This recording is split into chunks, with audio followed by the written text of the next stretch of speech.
solar plex center. Now, these are awareness centers, but the emotional system is not aware. That is, the emotional system is a mutative organ, and it's in transformation. Yet what we deal with in our lives is that we deal basically with just the motor function of the solar plex center, one of the body's motors. And the way in which the solar plex center operates is that it operates in a wave.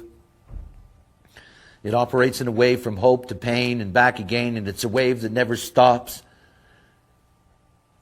You know, it's one of those things to recognize about being emotional. Is that being emotional is something that transforms your life. Half of humanity are emotional. Half. And that means that half of humanity has emotional authority. In other words, in order to make a decision, if you're an emotional being, your decision is based on your emotional system. And in terms of the emotional system, because it's a wave, there's no truth in the now. No truth in the now. If you're an emotional being, you have an awareness process. It's called the clarity process. You're trying to become clear. And as you move through your wave, because you can look at the same thing from different perspectives, you can gain clarity. An emotional person can never be 100% sure about anything. They can't. But they can be reasonably clear. And everything about being emotional is about recognizing how distorted your life becomes the moment that you're jumping on your wave. You know, it's the high end of your wave and you jump. It's the low end of your wave and you jump. Everything is about waiting. Everything is about learning how to sleep on things in order to have the clarity, the emotional clarity. You know, the emotional system is deeply distorting. It's difficult for those who have it because you cannot fix it. So you do go up and down. The emotional system is about nervousness. There's all this nervousness with climbing up and not knowing where it's going to go, falling down and not knowing how low it'll go. The nervousness in that it may not go up again, and so forth and so on. And the emotional system is very complex. That is, biologically, it's connected to the kidneys, to the pancreas, to the prostate. It has a great deal to do with liquid, with cleansing.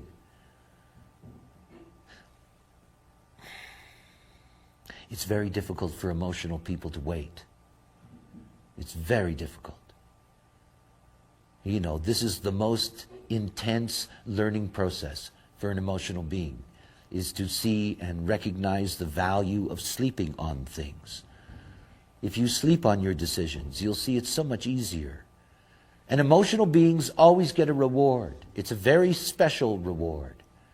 The reward is that if they can wait, they always get a better deal on anything that they're working with.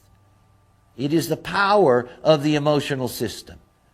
And it's the reward for waiting on the wave. You know, if you're an emotional generator and Prince Charming or Princess Charming shows up and they want you, and your sacral is going, you know, that's not the truth in the now. That's a sample. And you have to say to them as an emotional being, well, it's interesting, call me in a week. And call me in a few days. And the most extraordinary thing about being emotional is that it is not rejection for them. It is temptation. The person that you send away becomes even more desirous, if you will. And you have a chance to go through your wave. You have a chance to see whether or not you really want to be with someone.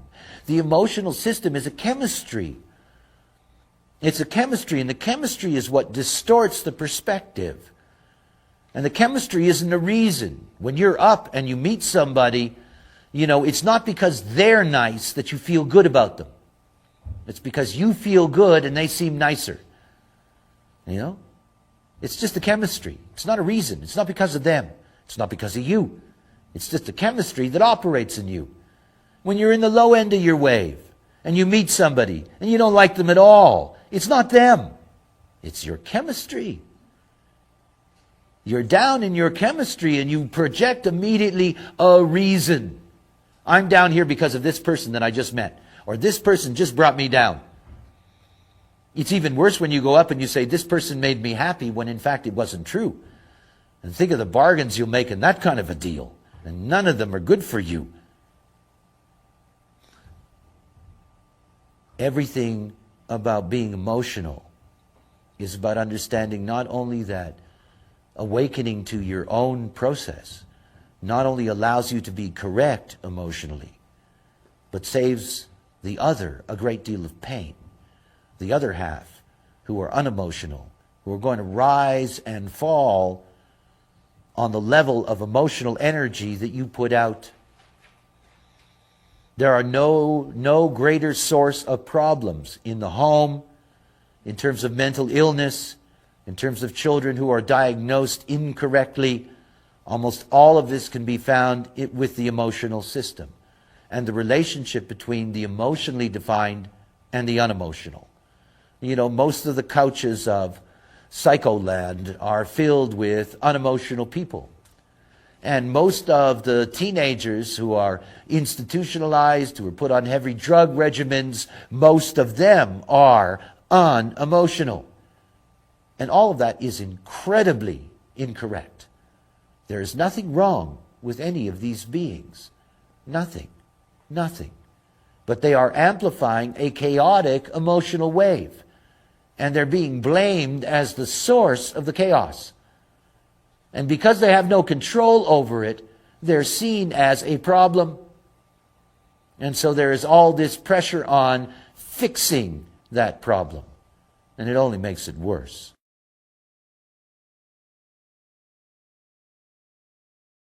We were looking at the defined emotional system. I could spend 3 or 4 weeks talking to you about emotions. We don't have that luxury. It really is something to keep in mind how powerful the emotional system is. And where you see the evidence of that is in the open emotional center. Remember that a child that comes into the world with an undefined emotional system, that's 50% of humanity, they're going to come into the world and they're going to amplify whatever emotional energy they're going to meet, regardless of what it is. That child that comes into a home in which there's emotions in the home, it's very easy and very quick for that child to learn the discomfort of receiving emotional energy that's negative. Remember that the solar plex center is deeply connected to the kidneys. We're dealing with a renal phenomena. We're dealing with the cleansing of the body as well as the potential of poisoning. And it's one of the things to understand about the emotional wave is that when it's correct, that is when the emotional being honors their authority and they wait and they sleep on things, then that emotional wave is clean. That is, it's correct. And at the moment that somebody is simply living out the not-self and they're pushing out their emotional wave at any given moment, that emotional wave carries poison for those who are open emotionally. The mother that's depressed or upset or just simply exhausted in the months after giving birth, are going to have, an emotional mother is going to have those days where she's really down in her wave. That child's going to take in that whole wave and amplify it. And it's not like that child is going to want to have mama around. It's the opposite of the splenic child that holds on. That child wants to be left alone, other than when mama's in a good mood. When mama's in a good mood, it's a delight. And when mama's in a bad mood, boy. And obviously the same thing is true for the father, though the mother obviously is going to have much more contact with the infant in the beginning. Being open emotionally leads to a very, very dense not-self strategy. And remember again that not-self strategies are expressed by the mind.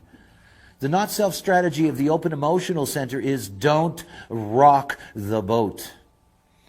Don't rock the boat. And all people with an open emotional system have the same smile. It's a smile that you really can catch.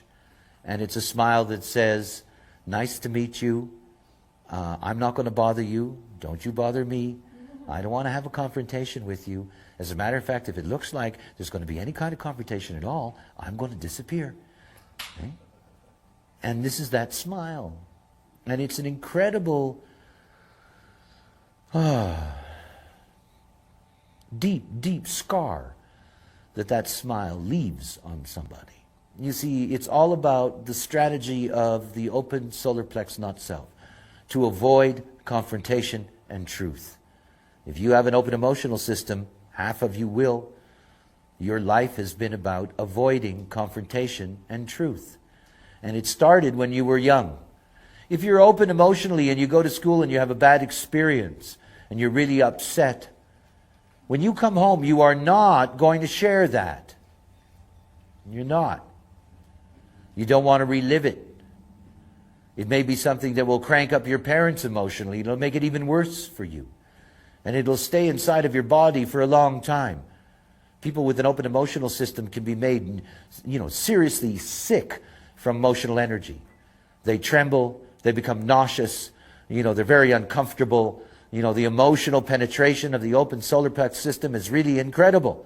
And confrontation is unbelievable. These people begin to just tremble. It is a painful experience, so it is natural for them as not self to avoid that at all costs.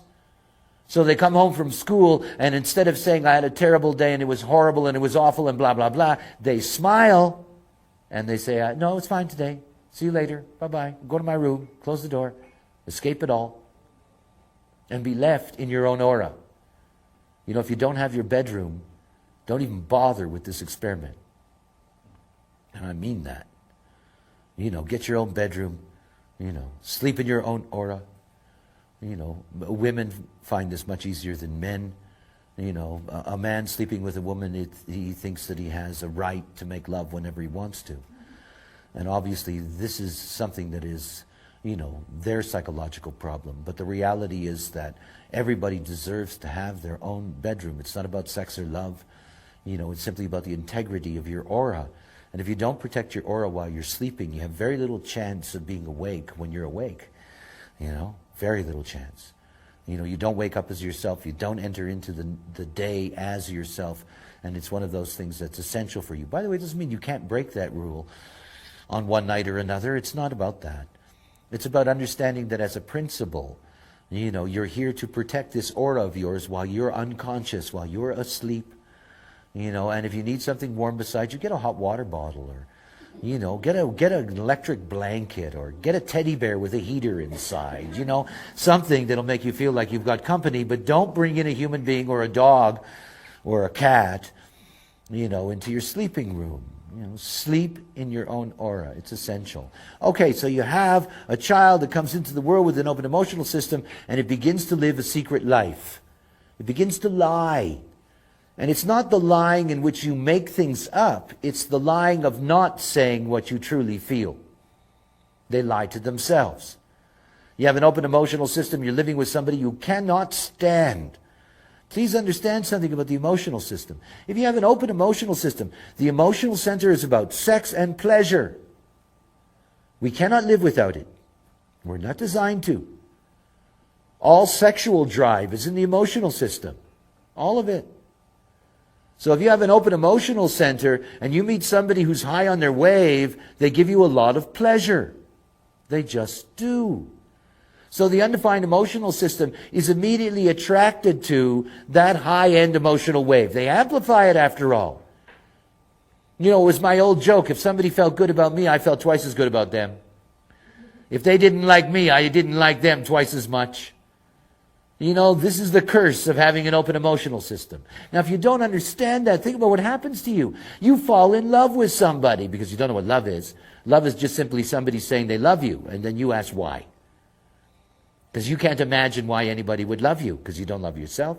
Otherwise, you never ask why. You would never wonder why love is there. If you know who you are and you love yourself, there's no problem in understanding why somebody else couldn't love you. None whatsoever. And so you have an open emotional system, and you meet an emotional person on the high end of their wave. And when you meet them on the high end of their wave, you're twice as high. You think they're the best thing ever. Ever. This is the Wheaties of relationships. You can't do better. It's the relationship of champions. It's perfect. Except the next morning, or the next morning after that, or whatever. The reality is that at some point you're going to go down on their wave and you're going to go even further and you're going to resent it. And the thing is that emotional people spend more time bitching when they're in the low end.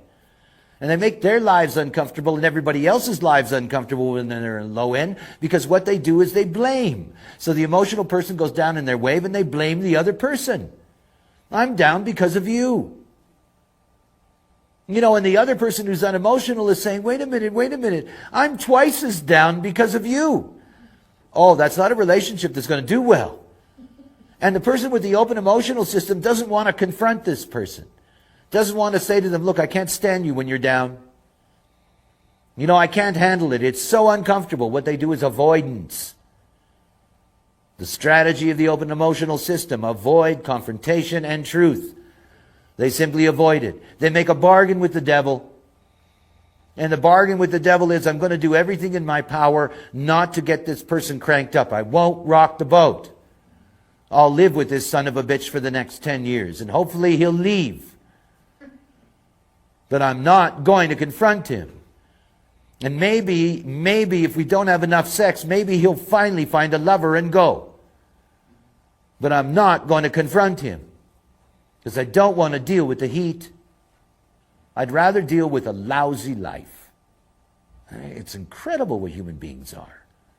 And it's your mind that's the spokesman for that strategy. It's not your emotions talking to you in that sense. It's your mind representing them, or their lack thereof.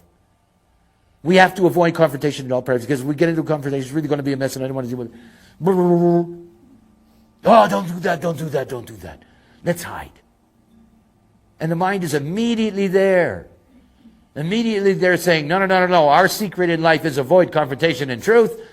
You know, ignorance is bliss. Let's not discuss this. Everything is okay. You know, father was a rapist. Husband is a wife beater. Let's forget all this. Let's ignore it. It doesn't happen. I'm okay. Sure.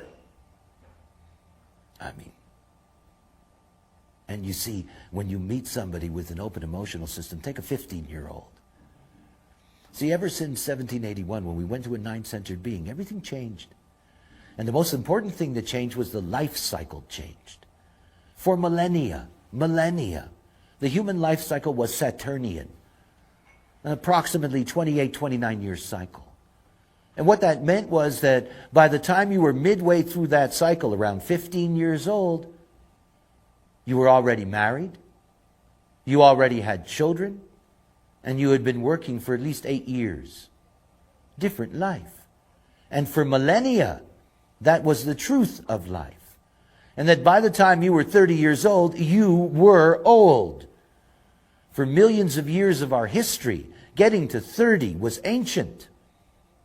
Ancient. You know, you have countries in the world today, you know, Swaziland, you know, life expectancy 37. Now most of that's HIV/AIDS. You know, but the reality is that for most of our history, we lived with a very, very limited life cycle. When we went from a 7 to a 9-centered being, we went from a Saturnian to an Uranian cycle. Now the Uranian cycle is 84 years. Very different. And the midlife is between 38 and 44. Which means being a teenager is between 38 and 44. And having lived as long as I have, I know that's true. You know, we're living in a new cycle. The flowering of this cycle is post-Chiron. That's post-50.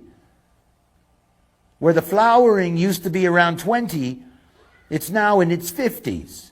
Now think about what happens to a teenager. You're 15 years old. You're treated as an infant, basically. You're treated as a child. You're institutionalized. You're not allowed to be out in the world. Sexuality is proscribed and dangerous. You're given all kinds of moral controls.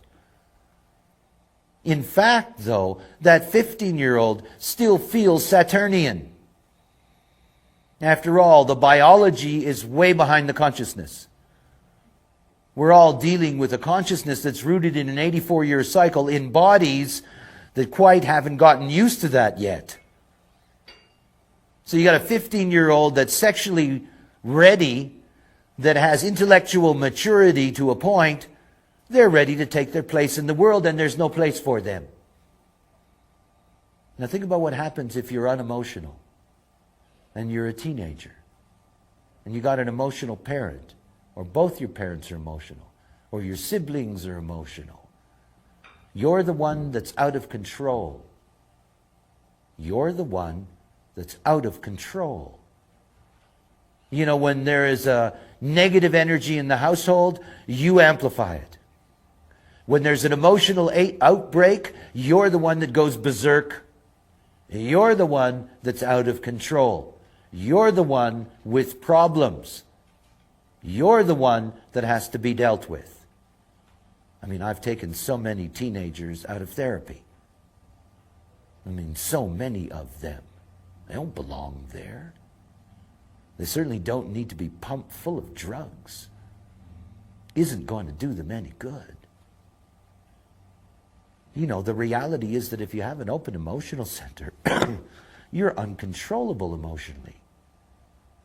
And nobody is saying this is an open emotional center, this is a child that, you know, is simply dealing with conditioning, and the child has to be taught that, and once it understands that, it can deal with all of that. But nobody is explaining that to anyone. Nobody. And you see, if you have an emotional system defined as a parent, and your child has an undefined emotional system, you're providing them with an amplified sex drive. Your sex drive. You know, it's all a terrible setup. You know, ignorance is brutal. All of you were deeply conditioned as children. This is not about blame or fault for your parents. They didn't know any better. They didn't. You know, but this is about understanding the importance of this knowledge now. And particularly for children. I've raised my children according to their nature. I mean, they've never been conditioned. And anybody who's ever met them knows how different they are. You know, it's a difference in their spirit. They're not conditioned. They have a deep sense of who they are and how they're supposed to be treated in this life. My generator children have never been told what to do. They're asked. They're just asked. You know, I've raised 3 kids. You can't always count on them to respond to being asked. But you do what you can. You know, I'll ask about 100 times, and if nothing happens, I'll yell. You know? I mean, what to do, right? The point is they know they're asked 100 times first. You know, could you clean up your room? Could you clean up your room? I've got a son that's such a slob. Right? Could you clean up your room? Could you clean up your room? It goes on and on and on and on and on and on and on. You know, and after a couple of hours of that, if nothing happens, I howl. But nonetheless, he knows that I'm going to ask him about anything first. You know, it's just a matter of respect. It's respecting somebody for what they are. And for them to understand what they're not. And what they're not. See, I grew up unemotional in an emotional house. You know, I was considered hyperactive as a child. You know, they were concerned about me. You know, they thought that I had a real problem because I seemed to have these emotional outbursts, and, you know, I would get enraged over things and blah, blah, blah. And all of that was put on me. I lived with that burden until my mystical experience. I mean, I went decades believing that I was emotionally disturbed. You know, went through a period in my life where the only thing I wanted was simply to be left alone so that I didn't have to feel those things. I didn't know what was the matter. I had no idea. I really assumed that everybody was correct in telling me that I had an emotional problem. I couldn't keep a stable relationship. You know, I couldn't work at anything in a stable way. I was constantly exploding. You know, it was like, well, I got a problem. I don't have a problem. They had a problem. I mean, they had a problem.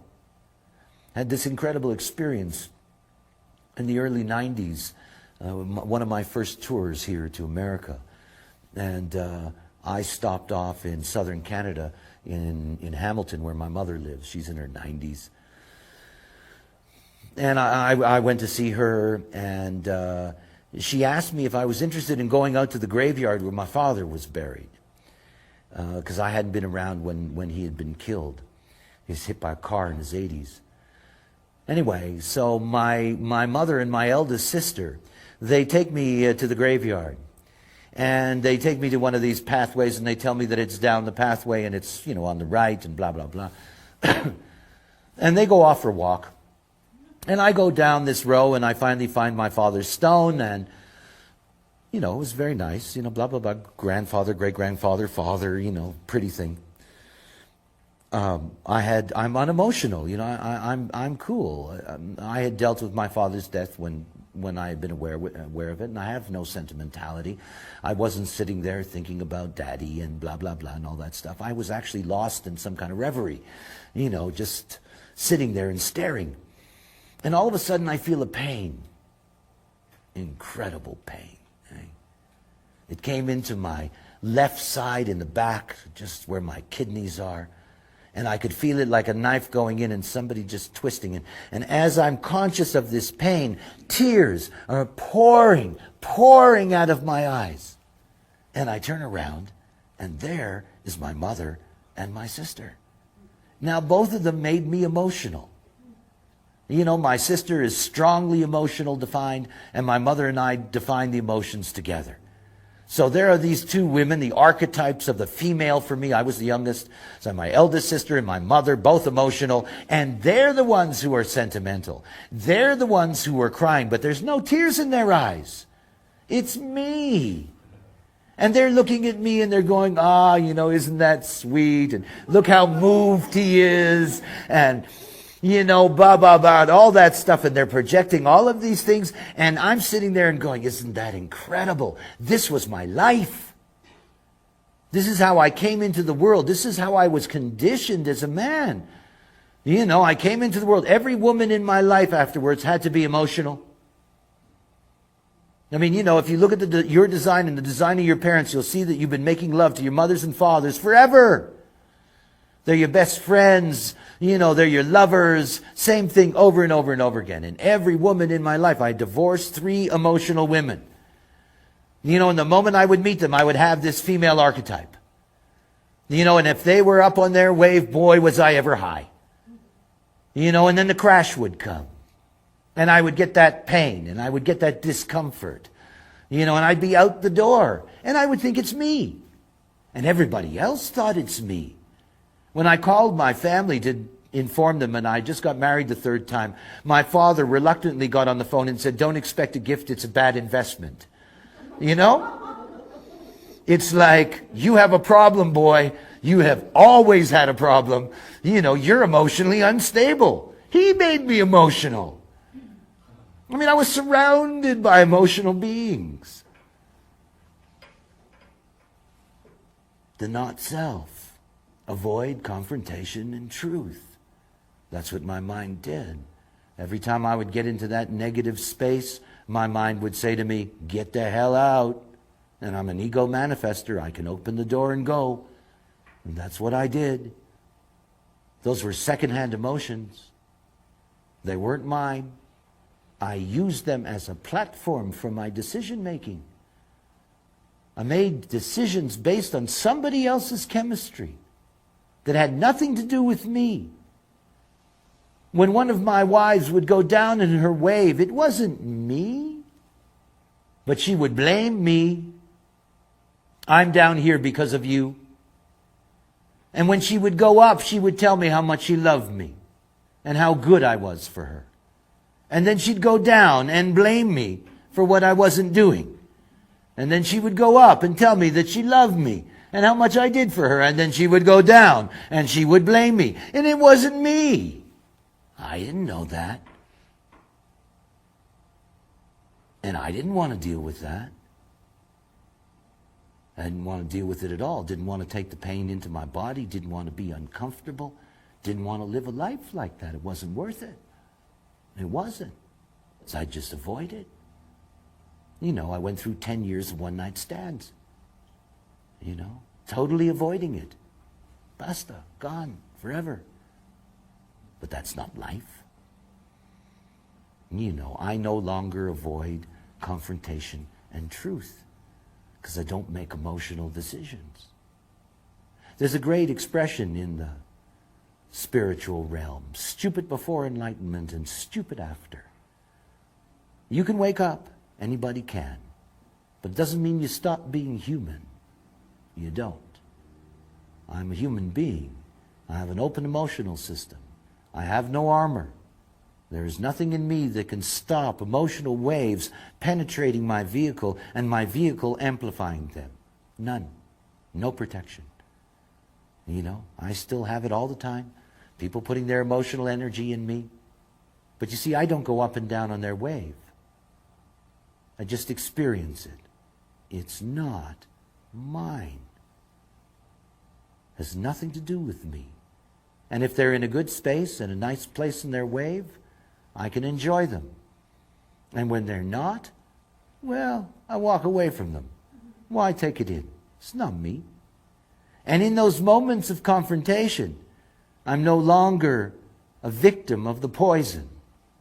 The poison goes through me. You know, the body is still uncomfortable, but I'm not making decisions based on that energy. I make decisions according to my nature. As long as you're following your strategy, the not self cannot control you. It's the most important thing to grasp. As long as you're honoring your strategy, the not self cannot control you. It cannot. If you're a generator and you go to something, it doesn't matter what your not self strategy is. It has no power over that. As long as you're giving authority to what's correct for you, slowly but surely, the not self loses its power to control you. But you have to see your designs now. Because you don't just have one open center. You can have many, many. Plus all the open gates, plus all the open channels. And you have to see how deep the not-self strategy is in you. And you're not going to overcome it by being intelligent. You're not going to overcome it through therapy, through mantras, through drugs, through gurus. You're not going to overcome it that way. It doesn't work. All you can do is live mechanically correctly. Make decisions as yourself. You make decisions as yourself, you become your own authority. When you are your own authority, the not-self has no power. And then you have a real opportunity. You have the opportunity to get to see what your life is.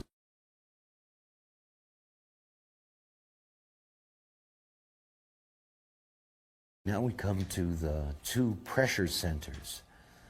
We have the pressure center above, that is the head center, and the pressure center below, that's the root center.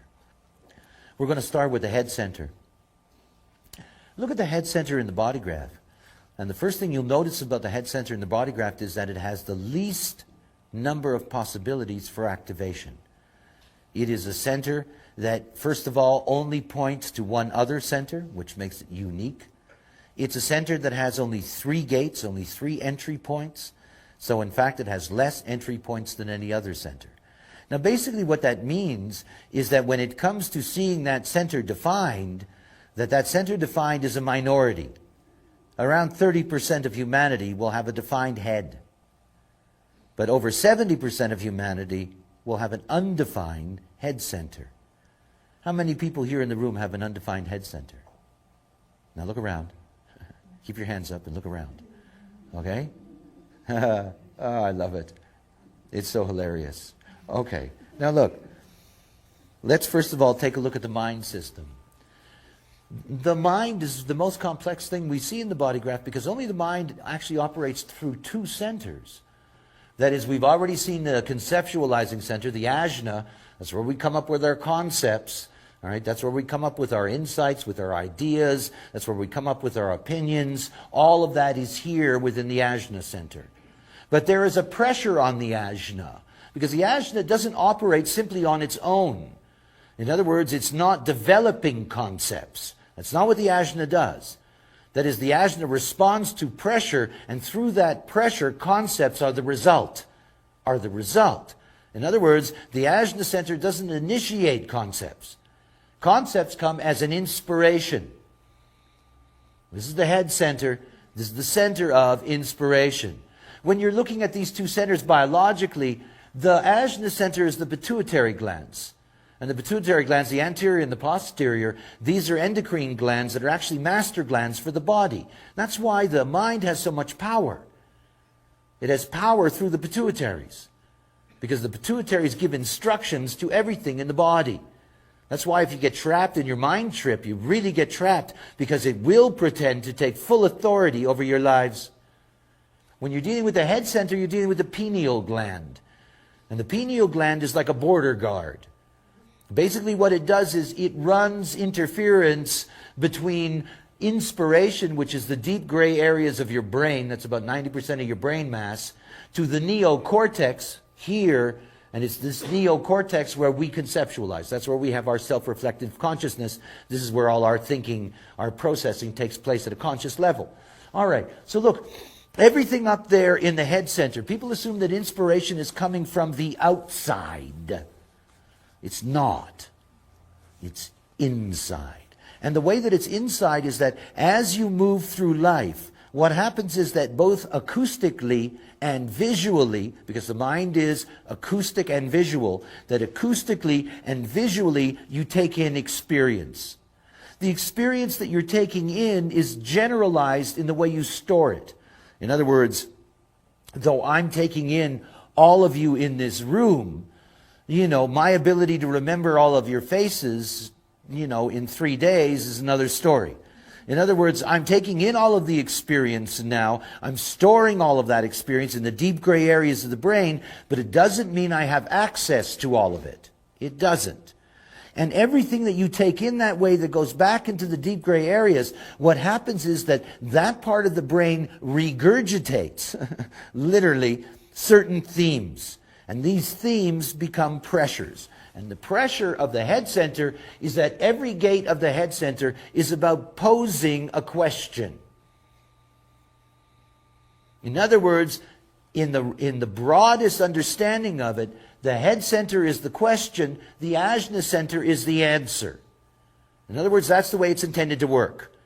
In other words, you have the pressure of the question, and the pressure of the question drives the conceptualizing field to come up with an answer and to ultimately express it. And we have 3 kinds of questioning pressure that come out of the pineal. That is, we have the abstract pressure, which is confusion. In other words, you're standing in the kitchen and all of a sudden a thought runs through, and that thought is a memory of your grandmother doing something in the garden. And all of a sudden you're stuck. This is the mental plane. Why am I thinking that? What has that got to do with anything? Why am I remembering Grandma? What is that? What was she doing in the garden? Is there a message in there for me? What is going on in that? And everything becomes trying to make sense of it. So the abstract question is trying to make sense of the past. Now remember something about the way we store information. If somebody asks me about all the people in this class in 3 or 4 days, I'm going to miss a lot. My memory of the past is not going to be as complete as my sensory experience in the moment. If you ask somebody who's abstract about, taking a vacation someplace and that they've been to, you're a fool. Because they're not going to remember it completely. They're going to have selective memory. And that selective memory may leave out the mosquitoes. It may leave out that bad night of diarrhea. It may leave out certain things because it's just not what's being accessed. Okay, so that's the abstract pressure, makes sense out of the past. The logical pressure on the other side, 63rd gate, the other one, the abstract 64. 63rd gate is the logical pressure. And the logical pressure is doubt. And it's not about the doubt of the past. It's about doubts about the future. Everything about logic is about patterns. So if you're taking in an experience, somewhere in that gray area of the brain, there was something you took in that made you question whether that pattern was right or not. It brings doubt as a pressure. And the whole point of the logic is to come up with an answer or a formula. So there's the pressure to doubt, and there's the pressure to try to make sense. to doubt the future, to make sense of the past. And then finally, in the center, the 61st gate, inner truth. This is an individual process, and in this individual process, trying to know what's knowable. Can we know what's knowable? And so here lies some of the deepest questions that we ponder. This channel 6124 is the channel of the thinker. It is about pondering. So our head center puts us under enormous pressure. In other words, it puts us under pressure to resolve the past, to deal with the future, to know what's knowable, very profound, very heavy things, right? Okay, good. If you've got a fixed mind, because if you have the head center defined, automatically it means it's defined to your ajna. So if you have a fixed mind, that's your business. You figure it out. That's your job. You come up with formulas, you come up with ideas, what makes sense, you come up with your thinking about what you think you know about what's knowable. You go ahead and do that. But that's not the way it works. See all of you that put up your hand? I want you to think about something really insane.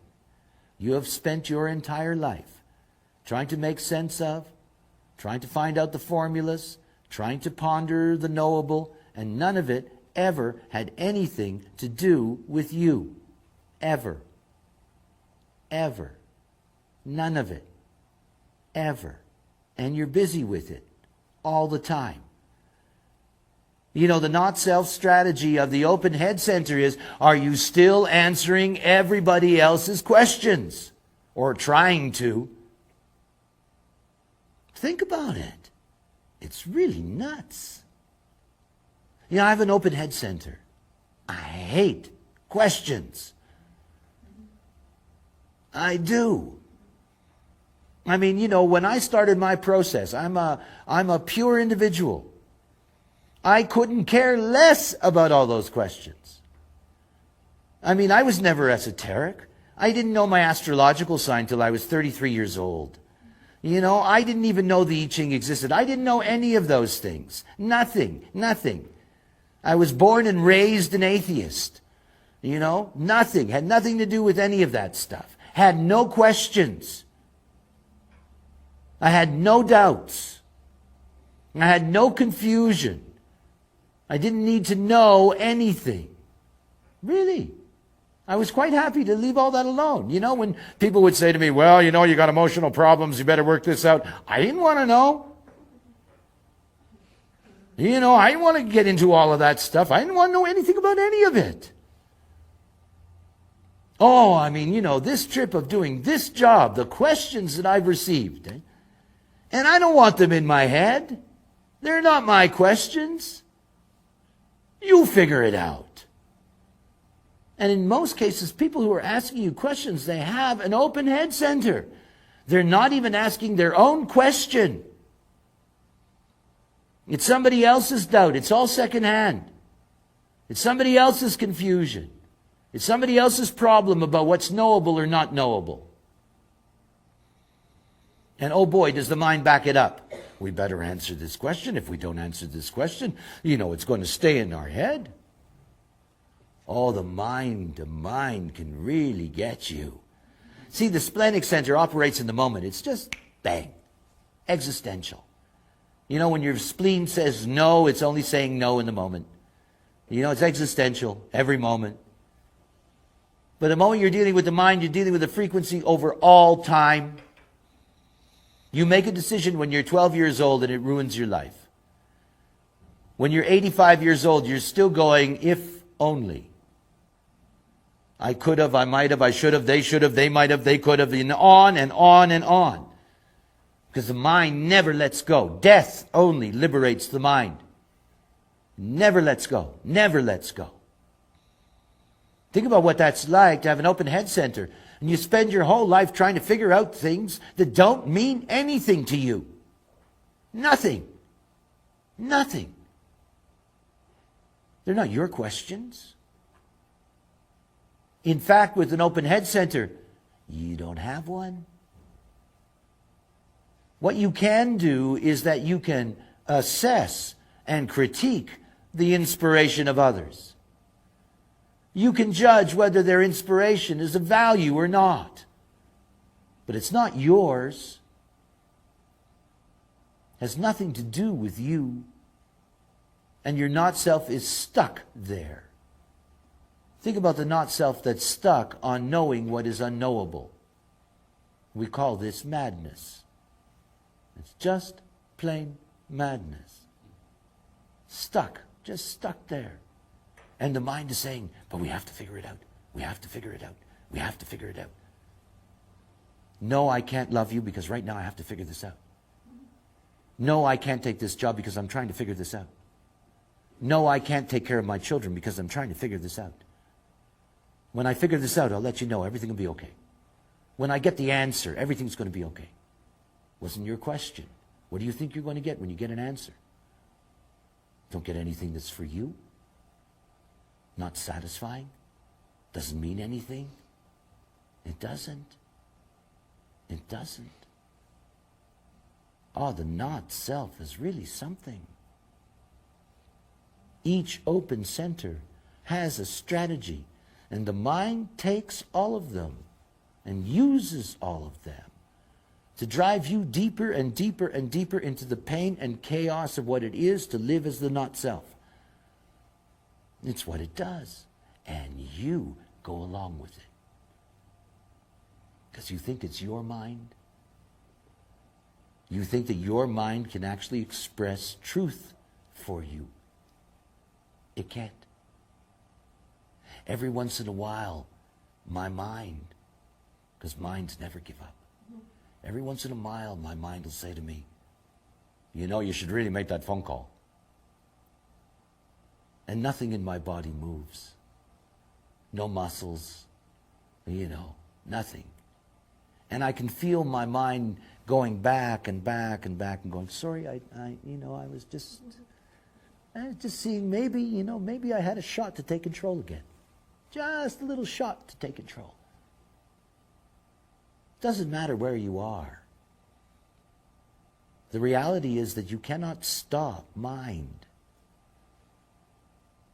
You cannot fix mind with mind. You cannot heal the not-self through your mind. You can't. Recognize that. The deepest oddity for me in all of these years of teaching is that I've been blessed with very intelligent students, which I suppose is a curse, because they end up studying the truth instead of living it. Your mind is not going to help you in this process. Saying that the next book or the next tape or the next class or the next this or the next that is what's going to make the difference for you is not true. It's not true. This is just your mind playing with you.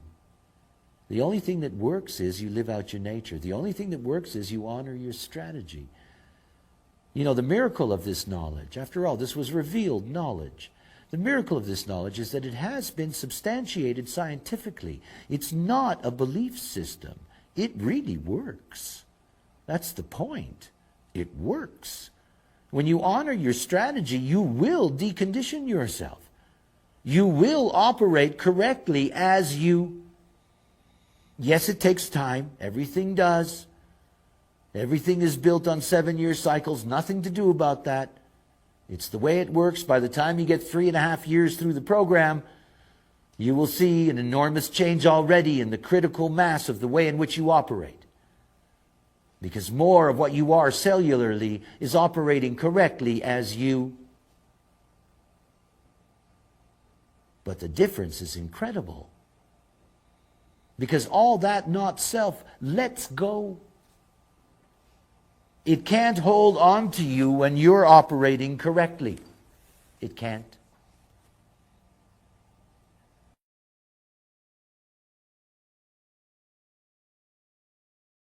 Okay, we come to the root center.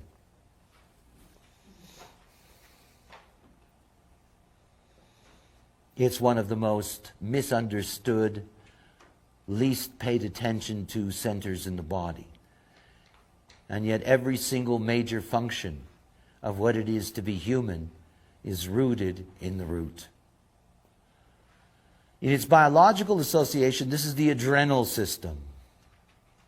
And before I'm going to talk to you about the root, because most of what I'll say to you about the root I'll discuss this afternoon, I want you to focus on something very special. I want you to focus on these three channels that are between the sacral center and the root center. And these three channels, they're called formats. Formats. They are format energies. This is the only direct connection between the sacral, which is the source of life, and the root center and its adrenalized pressure. And the moment that you bring the sacral and the root together, you have a very specific energy that is very powerful. But it's also fixed in specific ways. Each of those three channels represents a different kind of overall energy frequency. So for example, if you have the abstract format, that is the 53rd gate in the root and the 42nd gate in the sacral center. This is the channel of maturation. This is the channel of beginnings, middles, and ends. And this is a frequency. So for example, if you have this channel in your design, everything you're going to do in this life is all about beginnings, middles, and ends. And you won't enter into something until you can see the end of it. Literally. So that you have a process that you can go through and finish and move on. If you have the other side, the logical side, that is the 52nd gate in the root and the 9th gate in the sacral, then you're dealing with a channel of focus and concentration. This is the logical frequency. And the logical frequency is to sit still and be focused. So if you have this channel in your design, no matter what else you have in your design, your whole purpose in life will be fulfilled through being focused and concentrated. And if you can't be focused and concentrated, there's nowhere to go. When you're dealing with the middle format, this is individual, this is mutative. You have the 60th gate in the root, you have the 3rd gate in the sacral center. This is the channel of mutation. And this is a pulse. It's there and it's not. It's there and it's not. Individuality, and there's an enormous amount of individuality in the body graph. Every gate of individuality, every channel of individuality brings the chemistry of melancholy. And melancholy is the muse. Everyone who carries individuality has a creative potential. Everyone. However, if you're making up reasons for the melancholy, you get no muse. You get depression. In other words, if you wake up and you're in a bad mood, because you're an individual, if you immediately, transfer that mood to something else, I'm in a bad mood because, you're just going to end up being depressed. If you just realize that you're in a bad mood because you're melancholic, I'm a pure individual, I have very complex individual definition. I have been melancholic all my life and I've been an artist all my life. And my art comes out of my melancholy. That's where it is. And the reality is that the moment that you don't treat melancholy as a problem, the moment you don't treat melancholy as a reason, I'm melancholic because of him, of her, of it, that's the moment you have a chance to use it creatively, as long as you have a creative resource. This channel of mutation is the deepest creative mutation that lies within us. But it can also be the source of manic depression. Deep, deep depression. Depression of mutative melancholy. And it can literally mutate through the whole body. When you're dealing with the relationship between the root center and the sacral center, you're dealing with very, very important energies. And they will change the way in which you look at how a chart's going to operate, because they're going to give you the overall frequency that determines how the life is processed. So they're very important to keep in mind. Think about what the root center actually does. It is a pressure system. It brings stress. It brings pressure. It brings pressure to go through processes in a certain way. Those of you who have interest in homeopathy, that the three channels here between the root and the sacral, these are the three ways of disease, the three ways in which things work. You know, the hot, the dry, the wet, and all of that is built into these three channels. And so the very process of how our frequency operates is something that's pressurized from the root. But the root center also goes to the splenic system. We know that the spleen is the body's immune system, but it's an immune system that is not a motor. A splenic center is not a motor. If you have a connection to the spleen from the throat, like the 2057 or the 1648, the best you can do with that is talk. But there's no doing in that, because the spleen's not a motor.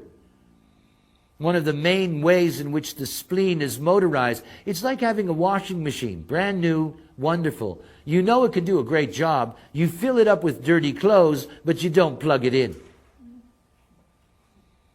That's what it's like to have a spleen not connected to a motor. You know, you got a laundry and it's waiting to do its work.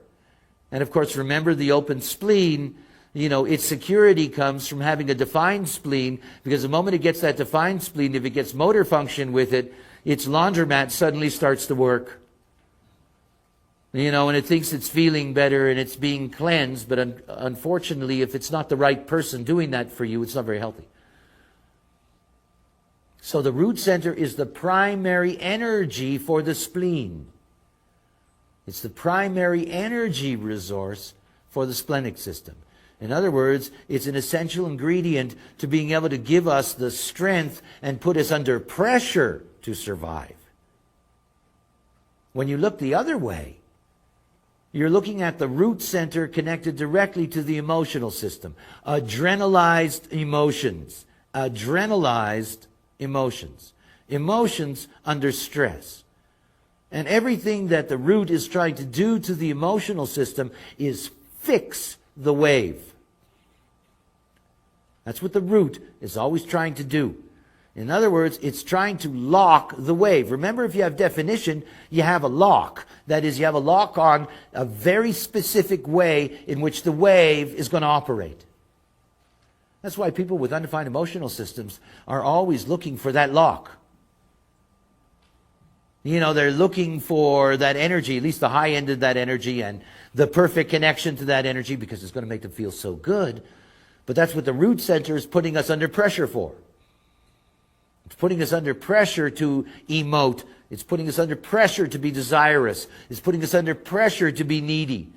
And to be needy and desirous and emotional in very fixed ways.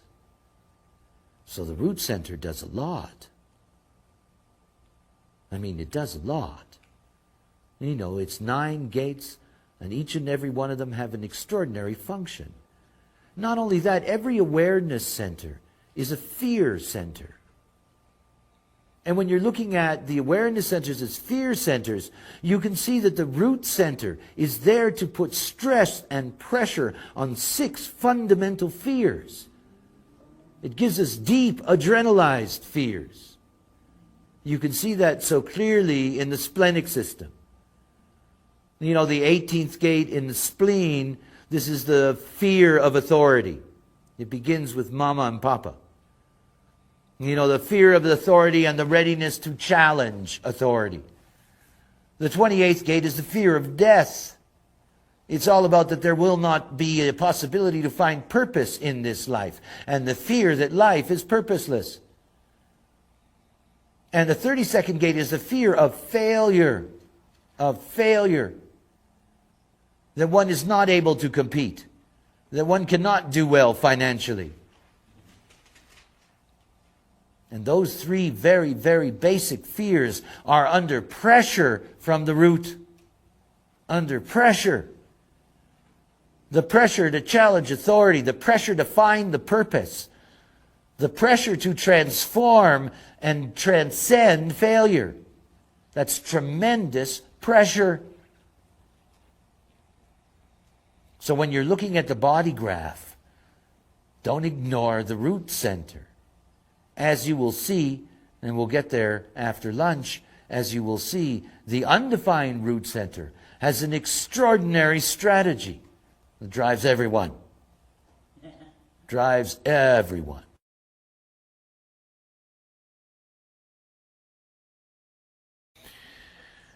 Okay, whether you're ready for more or not, you're going to get it.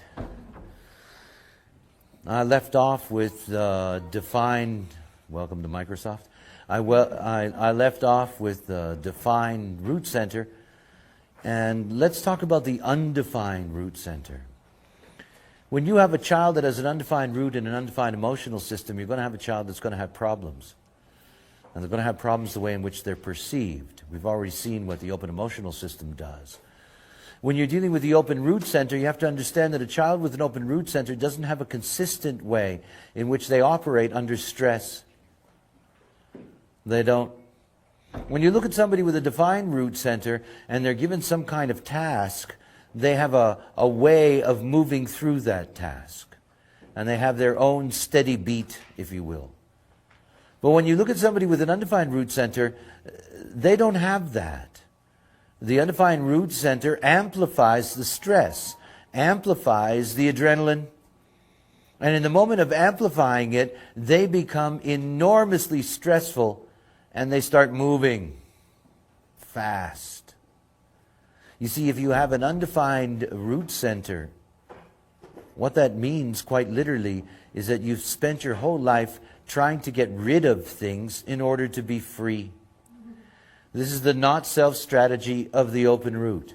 Are you still trying to get rid of everything fast in order to be free? And of course, what happens to somebody that has an undefined root center is that what they discover is that the boss comes into the office and says to them, look, I've got this project for you and it's going to take a week. So here, work on this. And the moment that the undefined root center gets that, it amplifies all that stress. And all that stress is unnatural for it and very uncomfortable for it. And all it wants to do is get rid of it. So instead of taking a week, they go as fast as they can to get rid of that stress. They go racing through that project. Now, of course, it's going to leave gaps, messes, things that are overlooked. I mean, that's what haste does. And these are people that are incredibly hasty, and all of it in order to get rid of the stress in order to be free. Now, of course, that's a terrible trap. The trap is that the boss, in realizing that you're doing nothing for the next 3 days, the boss will then give you a project and will compress the time for you. And off you go under stress again, trying to get rid of it in order to be free. I mean, these are people who are in a hurry to die. You know, they're in a hurry to run themselves into the ground until they simply just drop dead. And then, believe it or not, you're free of stress. I mean, death is something that brings an incredible cure, eh?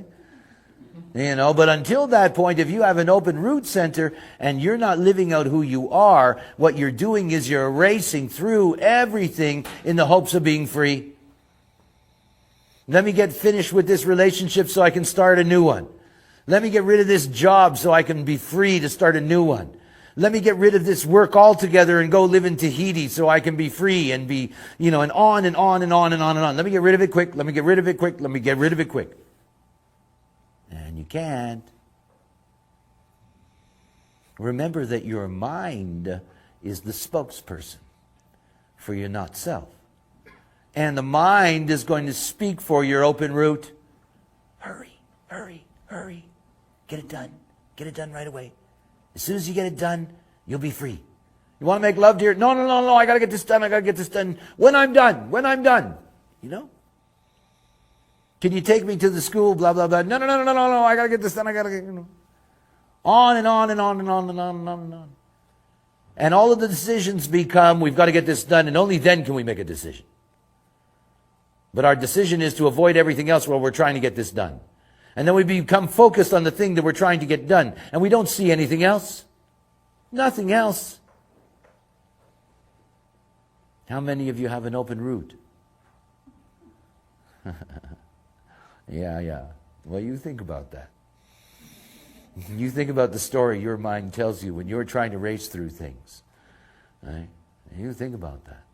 And think about that if you're emotional and you have an open route. And you're trying to race through things. Which means you're going to be in a hurry to make a decision in your emotional wave instead of waiting. I got to get it over with. I'm going to decide now. I can't stand the pressure. I'm going to decide now. Oh, do you get into trouble? And you think your mind is going to help you? You think your mind wants to give up all that power over you? Nah. Doesn't do that. And if somebody says to you, as I'm saying to you, look, you got this problem. You know, you're in a hurry to be free. Relax. Don't make decisions based on getting things done. Make decisions as yourself. You see, look, that open center that appears to be the enemy, because it does. In ignorance, conditioning is devastating.